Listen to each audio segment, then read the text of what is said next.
عز وجل الذي أنزل القرآن. لذلك النبي عليه الصلاة والسلام صلى الله عليه وسلم يقول إن الشياطين تفر من البيت الذي تقرأ في البقرة.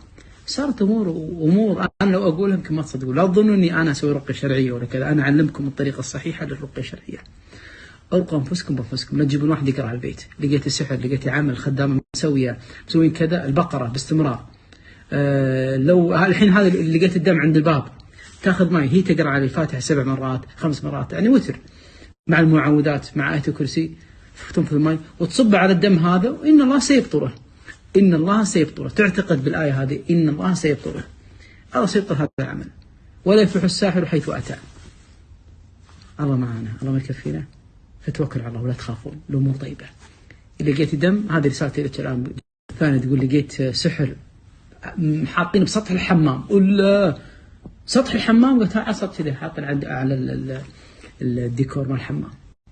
لقيت يقول لا في شعر أمي مش حسوي الأندونيسية ظاهر أول أثيوبية، ما أدري شو خدامتها، ولو لقيت ما لقيته.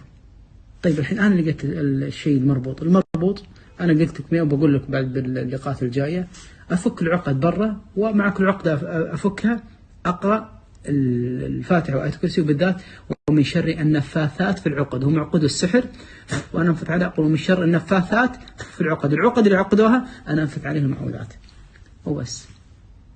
بس شنو يعني؟ ما أجيب مطوع شنو جاي يصبغ البيت؟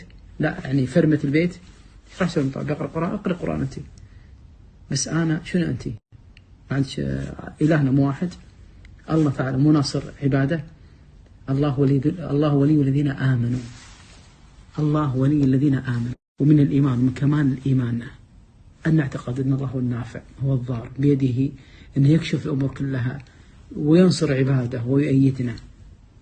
لكن يا حريم اتقوا الله، لا تروحون حق سحر وكهنة، ولا تروحون عند ناس يفكون فال ولا يقرؤون ما أدري شنو. احذروا يا نساءنا. تبين الله هدي الزوج بالطرق الشرعية، خايفة أن يتزوج عليكم وزوجه يخونها عادي، عنده عادي، بس لا يتزوج عليه. واليوم بالليل إن شاء الله أقول لكم قصة أدري